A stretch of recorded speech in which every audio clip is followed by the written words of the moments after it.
আমি আমার বিয়ের পরে আমার শাশুড়ি মায়ের হাতে এই মাংসটা খেয়েছি। আমার বিয়ের আগে সত্যি কথা বলতে আমার মা এই মাংসটা খুব কমই করতো, আর আমার মায়ের নাকি খুব বিরক্ত লাগতো এই মাংসটা পরিষ্কার করতে। তো আসসালামু আলাইকুম, by the way, this is me Angela mom, welcome back to my another video.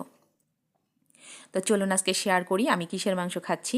তো এটা হচ্ছে গরুর জিব, মানে পুরা জিবটাই নিয়ে এসেছে আমার বর।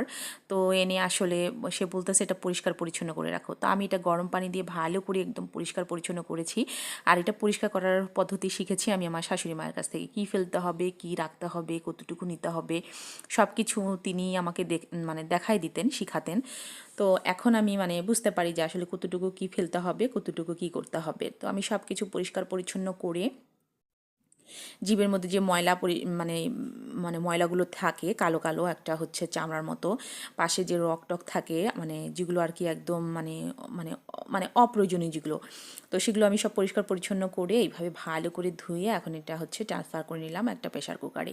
তো প্রেশার কুকারে দিলে হয় কি মানে সময়টা কিন্তু অনেকটা সেভ হয় আপনার। আর এইভাবে আমি প্রেশার কুকারে দিয়ে বেশিক্ষণ সিদ্ধ করব না, কারণ এটা জিপ তো, আর এই জিপ জিনিসটা এমনিতেই নরম, গরম পানিতে দিলে আরও নরম হয়ে যায়। তো প্রেশার কুকারে একটা সিটি দিলেই কিন্তু এটা হয়ে যাবে, তারপরে আমি ভালো করে কষিয়ে নিব।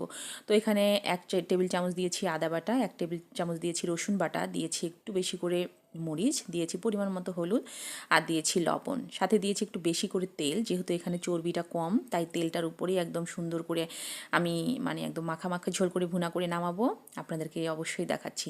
তো এখানে একটা সিটি দিয়েই কিন্তু আমি এখানে ট্রান্সফার করে নিয়েছি একটা কড়াইতে। তো আমি এখানে নাড়াচাড়া করে আমি এই কড়াইয়ের ঢাকনা দিয়ে দিয়েছি। আর এমন হয়েছে আমি আসলে এই ঢাকনাটা যে উঠাবো বা আমি ভিডিওটা অফ করব সেটাই আসলে আমার মনেই ছিল না। তো এসে দেখি পুরা আমার হচ্ছে গ্যালারি ফুল হয়ে গেছে, আমি আর কোনো ভিডিওই করতে পারি নাই।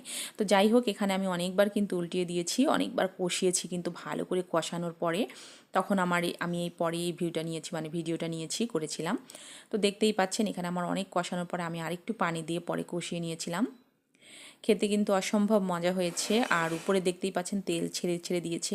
একটা কথা বলতে ভুলে গেছি, পেঁয়াজটা একটু অবশ্যই বেশি দিবেন, তাহলে খেতে কিন্তু ভালো লাগে। এখানে আমি সব কিছু দেখে নিয়েছি ঠিকঠাক আছে কিনা, আমাকে আর কিচ্ছু দিতে হয় নাই, একদম পরিমাণটা ঠিক ছিল।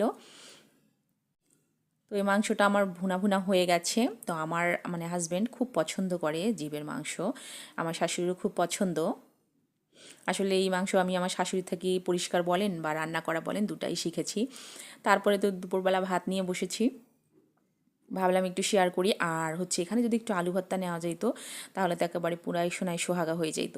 তো মাংস ভুনার সঙ্গে আলুর ভর্তা সবসময় কিন্তু আমার এটা জিনিস খুব ভালো লাগে। আমি এখানে একটু পাতাকপি সবজি ছিল সেটাই আমি নিয়েছি এখানে, তারপরেও অনেক ভালো লেগেছে আলহামদুলিল্লাহ। কেমন লাগলো অবশ্যই জানাবেন। আসসালামু আলাইকুম, আল্লাহ হাফেজ।